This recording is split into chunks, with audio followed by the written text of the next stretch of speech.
ప్రతి ఒక్కరికి, ప్రతి పౌరులకి 79వ స్వాతంత్ర దినోత్సవ శుభాకాంక్షలు తెలియజేస్తా ఉన్నాను.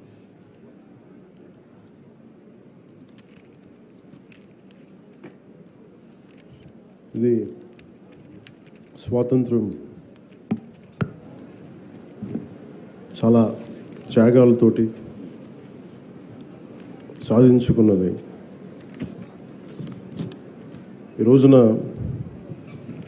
గౌరవ ప్రధానమంత్రి శ్రీ నరేంద్ర మోదీ గారి మార్గదర్శకంలో, ముఖ్యమంత్రి శ్రీ నారా చంద్రబాబు నాయుడు గారి నాయకత్వంలో అభివృద్ధి సంక్షేమం సమపాళ్లుగా ముందుకు సాగుతూ ఉంది. ఇచ్చిన హామీల ప్రకారం సూపర్ 6ని అమలు చేస్తూ మహిళలకి ముఖ్య ప్రాధాన్యత ఇస్తున్నాం. రాష్ట్రంలో తల్లికి వందనం పథకం ద్వారా ఈ ఏడాది 67.27 లక్షల తల్లులకి, మాతృమూర్తులకి 8,745 కోట్లు వారి అకౌంట్స్లో జమ చేశాం. అలాగే దీపం పథకం కింద 2 విడతల్లో 1 కోటి ఉచిత గ్యాస్ సిలిండర్లు ఇచ్చి 5 ఏళ్లలో ఏడాదికి 3 సిలిండర్లు చొప్పున 13,423 కోట్లు ఖర్చు చేయబోతున్నాం. ఈ రోజు నుండి స్త్రీ శక్తి పథకం ద్వారా ఆర్టీసీ బస్సుల్లో మహిళలకి ఉచిత ప్రయాణాన్ని ప్రారంభిస్తున్నాం.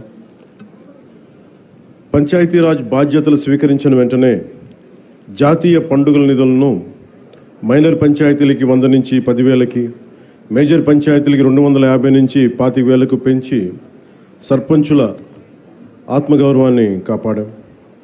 గ్రామ స్వరాజ్య సాధన లక్ష్యంలో భాగంగా ఒకే రోజు 13,326 గ్రామ పంచాయతీల్లో గ్రామ సభలు నిర్వహించి ప్రపంచ రికార్డు సాధించాం. పల్లె పండుగ ద్వారా 4,000 కిలోమీటర్ల సిసి రోడ్లు, 22,500 మినీ గోకులాలు, 1,00,000 నీటి కుంటలు, 15,000 నీటి తొట్లు పూర్తి చేశాం. పంచాయతీరాజ్ ఇంజనీరింగ్ డిపార్ట్మెంట్ ద్వారా 2,000 కిలోమీటర్ల బీటీ రోడ్లు, 14 కొత్త వంతెనలు నిర్మించాం. గ్రామీణ ఉపాధి హామీ పథకం ద్వారా 75.23 లక్షల ఉపాధి శ్రామికులకు గ్రామాల్లోనే ఉపాధి కల్పించి ప్రమాద పరిహారం 50,000 నుంచి 4 లక్షలకు పెంచాం.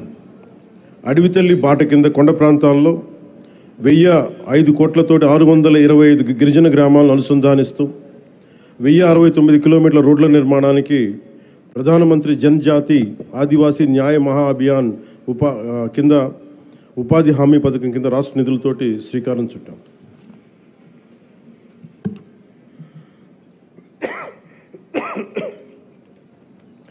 జల్ జీవన్ మిషన్ కింద 5 జిల్లాల్లో 5 కొత్త ప్రాజెక్టులని 7,910 కోట్లతో ప్రారంభించి 1,20,00,000 మందికి 30 ఏళ్ల పాటు తాగునీటి భద్రతని కల్పించబోతున్నాం. అటవీ విస్తీర్ణం 30% నుండి 37% పెంచే లక్ష్యంలో 1,00,000 మొక్కలు నాటి వీటిని QR కోడ్లతో ట్రాకింగ్ కూడా ప్రారంభించాం. ఏనుగుల బెడద నివారణకు కర్ణాటక నుంచి కుంకి ఏనుగులని తీసుకొచ్చి విజయవంతంగా ఆపరేషన్లు జరిపాం. ఎకో టూరిజం అభివృద్ధికి అరకులో వుడెన్ బ్రిడ్జ్ నగరవన యోజన కింద 1,122 కోట్లతోటి 61 ప్రాజెక్టులు చేపట్టాం. సైన్స్ అండ్ టెక్నాలజీలో విద్యార్థులకి ఫ్రూగల్ ఇన్నోవేషన్ కింద ప్రోత్సాహకాలు అందించే ప్రణాళికని సిద్ధం చేస్తున్నాం. ముఖ్యంగా కాకినాడ జిల్లా ప్రగతి నివేదిక, అన్నదాత సుఖీభవ PM కిసాన్ పథకం ద్వారా 1,50,475 మంది రైతులకి 102 కోట్లు తొలి విడతగా జమ చేయడం జరిగింది. స్త్రీ శక్తి పథకం కింద మహిళలకు 187 ప్రత్యేక బస్సుల్లో ఉచిత ఆర్టీసీ ప్రయాణ పథకం ప్రారంభించడం జరుగుతోంది. తల్లికి వందనం పథకం ద్వారా 2,79,312 మంది విద్యార్థుల తల్లులకు ఖాతాలో ఒక్కొక్కరికి 13,000 రూపాయలు జమ చేయడం జరిగింది. అంతర్జాతీయ యోగా దినోత్సవంలో పాల్గొన్న 5,000 మంది యోగా శిక్షకులు, 8 లక్షల ప్రజలకు అభినందనలు తెలియజేస్తున్నాం. 2,69,148 లబ్ధిదారులకు ప్రతి నెల ఎన్టీఆర్ భరోసా పింఛన్ల కింద 116 కోట్లు పంపిణీ చేయడం జరుగుతుంది. ఉపాధి హామీ పథకం ద్వారా 118.46 కోట్ల వేతనాలు, 93.46 కోట్ల మెటీరియల్ ఖర్చుతోటి గ్రామీణ అభివృద్ధి చేయడం జరుగుతూ ఉంది. గత ఏడాది 107 జాబ్ మేళాల ద్వారా 7,000 మందికి మన కాకినాడలో 7,000 మందికి ఉద్యోగాల అవకాశాలు కల్పించడం జరిగింది. ప్రతి అసెంబ్లీ నియోజకవర్గంలో స్కిల్ హబ్, పార్లమెంట్ పరిధిలో జేఎన్టీయూ కాకినాడలో స్కిల్ కాలేజ్ ప్రారంభించడం జరిగింది. మాదక ద్రవ్యాల నివారణకు పాఠశాలలు, కళాశాలల్లో ఈగల్ క్లబ్లు ఏర్పాటు చేయడం జరిగింది. జల్ జీవన్ మిషన్ ద్వారా 497 కోట్ల వ్యయంతో ఇప్పటి వరకు 506 పనులు పూర్తి చేయడం జరిగింది. రోడ్లు భవనాల శాఖ ద్వారా 27 కోట్లతోటి రహదారులు గోతులు పూడ్చడం జరిగింది. గడిచిన ఏడాదిలో పిఠాపురం నియోజకవర్గంలో 308 కోట్లకు పైగా పనులు చేసి దేశంలోనే మోడల్ నియోజకవర్గంగా దాన్ని తీర్చిదిద్దుపోతున్నాం. వచ్చే 4 ఏళ్లలో మరింత ప్రగతికి కట్టుబడి ఉన్నామని మీ అందరికీ తెలియజేసుకుంటా ఉన్నాం. ఇంత అభివృద్ధిని మనం సాధించగలిగామంటే ప్రతిసారి కొన్ని చీకటి రోజులు వస్తాయి ప్రతి ఒక్కరికి. మన రాష్ట్రంలో 2019 నుంచి 2024 వరకు ఒక డార్క్ డేస్, బ్రిటిష్ వాళ్ళు ఎలా పరిపాలించారో, బ్రిటిష్ వాళ్ళు దేశాన్ని ఎలా కబంధ హస్తాల్లో పెట్టుకున్నారో మన రాష్ట్రం కూడా అలాంటి కబంధ హస్తాలు పెట్టుకున్నప్పుడు స్వాతంత్ర సమరయోధుల స్ఫూర్తితోటి ఒకటే ఎదుర్కొన్నాం. బ్రిటిష్ వాళ్ళు నేర్పించి వెళ్ళిపోయింది మనకి డివైడ్ అండ్ రూల్, మనల్ని విభజించండి, పాలించండి అని. కానీ ఎలా మన కూటమి ప్రభుత్వం మన స్వాతంత్ర సమరయోధుల స్ఫూర్తితోటి యునైటెడ్ అండ్ రూల్, కలిసి ఉందాం, కలిసి పాలన చేద్దాం, ఇదే కూటమి ప్రభుత్వం తాలూకు ముఖ్య ఉద్దేశం. ఈ స్ఫూర్తిని మేము స్వాతంత్ర సమరయోధుల పోరాట స్ఫూర్తిని నుంచి మేము తీసుకున్నది.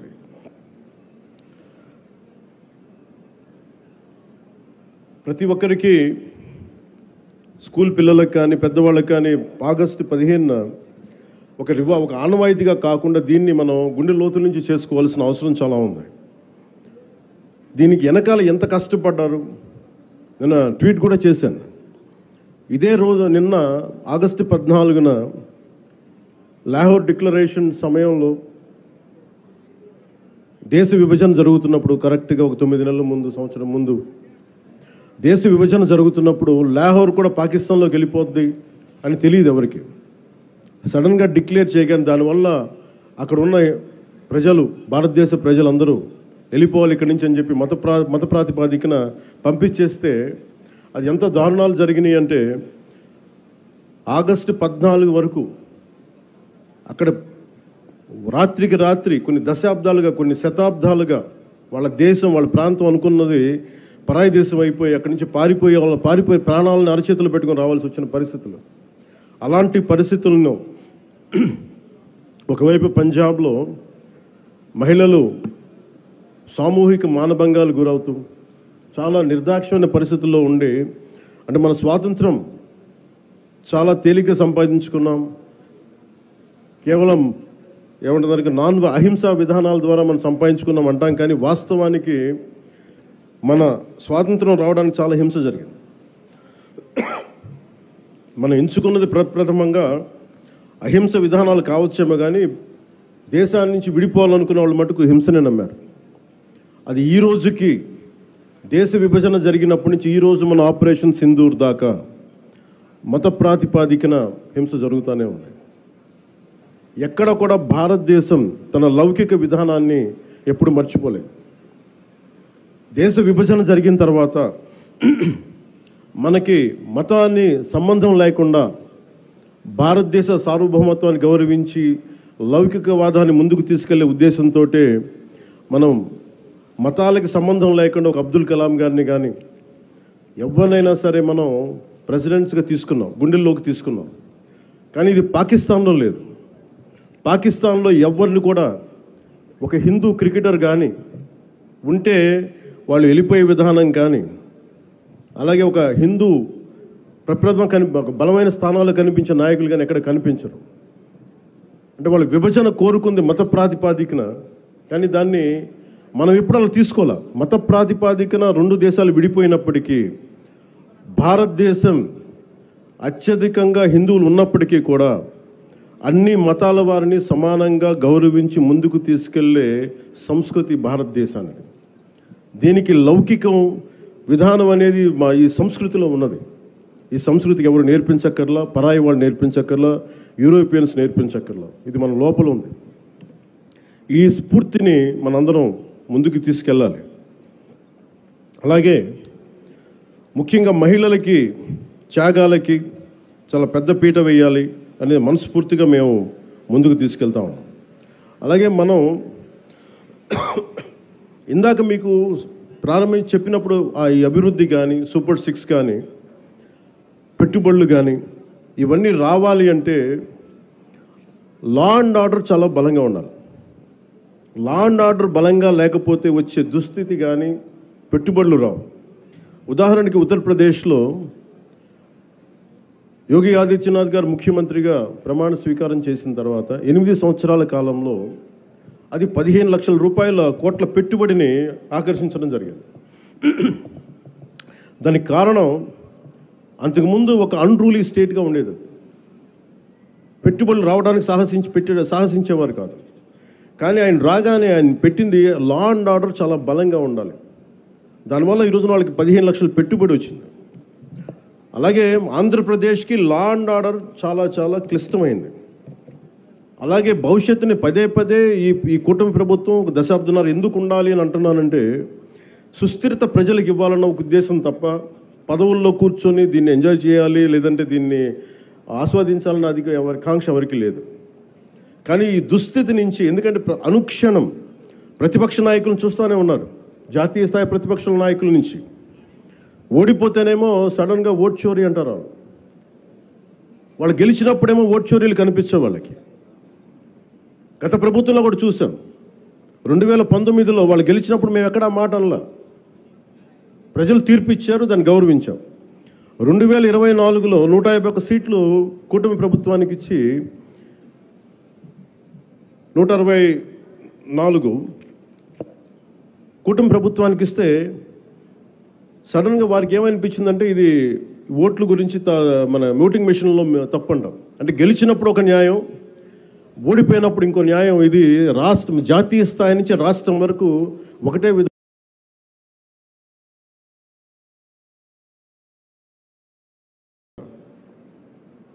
ఎప్పుడైతే భారతదేశం అంతర్గతంగా బలహీనపడొద్దో, ఒక కోటని దెబ్బ కొట్టాలంటే బయటోడు కొట్టడం కంటే కూడా లోపల ఉన్నోడు తలుపు తీస్తే వచ్చే నష్టం ఎక్కువ. అందుకని ఎప్పుడు కూడా విదేశీ శక్తులు అంతర్గతంగా ఎవరున్నారు భారతదేశంలో, వాళ్ళకి ఎలాంటి ఇన్ఫర్మేషన్ ఇస్తే బాగుంటుంది, వాళ్ళ ఎజెండాని వీళ్ళందరూ మోస్తున్నారు. దీన్ని ప్రజలందరూ కూడా చాలా సునిశ్చితంగా గమనించాలి. ఇది ఏమైపోతుంటే ఒక్కసారి వాళ్ళని లోపలికి రానిచ్చామా, మీరు 2019, 2024 చూశారు. రోడ్డు మీదకి రావాలంటే భయాలు వచ్చినాయి ఒక్కొక్కళ్ళకి. ఈ రోజున కూటమి ప్రభుత్వాన్ని తిట్టడానికి ఎవరు ఇబ్బంది పట్టట్లా. దేనికంటే ఇది ప్రజాస్వామ్యం, దీన్ని గౌరవించడానికి ప్రతి ఒక్కరికి మాట చెప్పేది. మీరు ఒక బాధ్యతగా మాట్లాడాలి, సద్విమర్శను సంపూర్ణంగా స్వీకరించే పరిస్థితులు ఉన్నాయి. కానీ గత ప్రభుత్వంలో చూస్తే విమర్శ చేయడానికి భయపడేవాళ్ళు. పోలీస్ అధికారులు డ్యూటీ చేయడానికి భయపడేవాళ్ళు. అధికారులు సివిల్ డిపార్ట్మెంట్స్ ప్రతి ఒక్కరు కూడా భయపడేవాళ్ళు. అడ్డగోలుగా దోచేసుకున్నారు.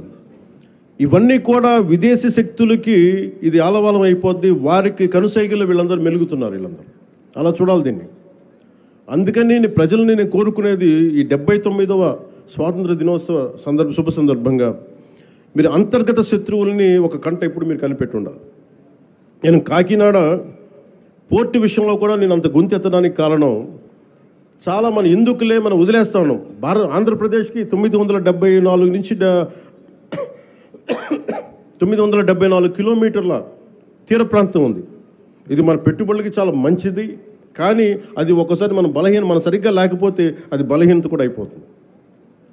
ముంబై దాడుల్లో కూడా అసలు ఏమాత్రం పర్యవేక్షణ లేని పోర్టుల నుంచి వచ్చేసారు. లేదంటే పర్యవేక్షణ ఉన్నా కానీ అమ్ముడైపోయిన వ్యక్తుల ద్వారా ఉగ్రవాదులు వచ్చేసారు. బాంబే దాడులు కానీ RDXలు వచ్చేసినాయి. ముఖ్యంగా ఆంధ్రప్రదేశ్ తీర ప్రాంతంలో పోలీస్ శాఖ చాలా బలమైన దృష్టి పెడుతుంది. ఎందుకంటే నాకు ఇది కాకినాడ చాలా వల్నరబుల్గా అనిపిస్తుంది ఒకసారి రిపోర్టు చూస్తూ ఉంటే. కలెక్టర్ గారికి తెలుసు, SP గారికి తెలుసు, రాష్ట్ర DGP గారికి తెలుసు. ఇక్కడ విపరీతంగా డీజిల్ అక్రమ రవాణాలు జరుగుతూ ఉంటాయి. దీన్ని చాలా బలంగా ఎదుర్కోవాల్సిన అవసరం ఉంది. పోన్లే బియ్యమే కదా, డీజిలే కదా అని మనం వదిలేస్తే ఒకసారి దోపిడీ, ఒకసారి స్మగ్లింగ్ అలవాటైన వాళ్ళకి బయట నుంచి వెపన్స్ వచ్చే అవకాశాలు ఉంటాయి, బాంబులు తీసుకొచ్చే అవకాశాలు ఉంటాయి. వీటన్నిటిని కూడా ఒక చాలా ఏమరపాటుగా ప్రతి ఒక్కళ్ళు ఉండాలి. సో అందుకని దీన్ని భారతదేశం మా కమిట్మెంట్, కూటమి ప్రభుత్వం, నారా చంద్రబాబు నాయుడు గారి నాయకత్వంలోని కూటమి ప్రభుత్వం చాలా స్పష్టంగా లా అండ్ ఆర్డర్ మీద, దేశం తాలూకు సుస్థిరత మీద మాకు చాలా సమగ్రమైన అవగాహన ఉంది. ఎక్కడ కూడా కరప్షన్ ఉన్న చోట ఆటోమేటిక్గా దేశం బలహీనపడుద్ది. అలాంటి పరిస్థితుల్లో లేకుండా ఉండాలని మేము సాయశక్తిలో ప్రయత్నం చేస్తాం. వాటన్నిటికంటే కూడా ప్రజలు నేను కోరుకునేది, మీరు ఎరుకుతూ ఉన్నంతకాలం అంటే డెమోక్రసీ ఈజ్ ఎటర్నల్ విజిలెన్స్ అంటే మీరు నిరంతర పహారా కాసే తప్ప ప్రజాస్వామ్యం బలపడదు. అందుకని మీరందరూ నిరంతరమైన విజిలెన్స్తో ఉండాలి, నిరంతరం ఇప్పుడు ఒక పహారా మనస్తత్వంతో ఉండాలి అనేది నేను మీ అందరికీ కోరుకుంటూ ఉన్నాను.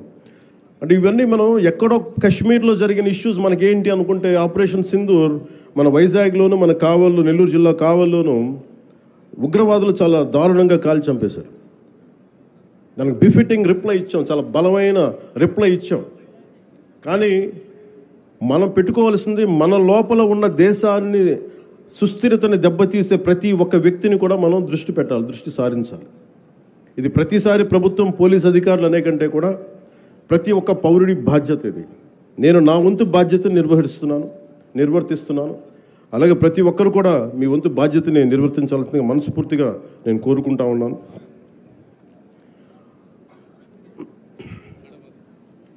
మీ అందరికీ కూడా మరోమారు మనస్ఫూర్తిగా మీ అందరికీ ధన్యవాదాలు తెలుపుకుంటూ, ఈ 79వ స్వాతంత్ర దినోత్సవ సందర్భంగా మరోమారు మీ అందరికీ శుభాకాంక్షలు తెలియజేసుకుంటూ సెలవు తీసుకున్నాను. జై Hind. Thank you very much, sir.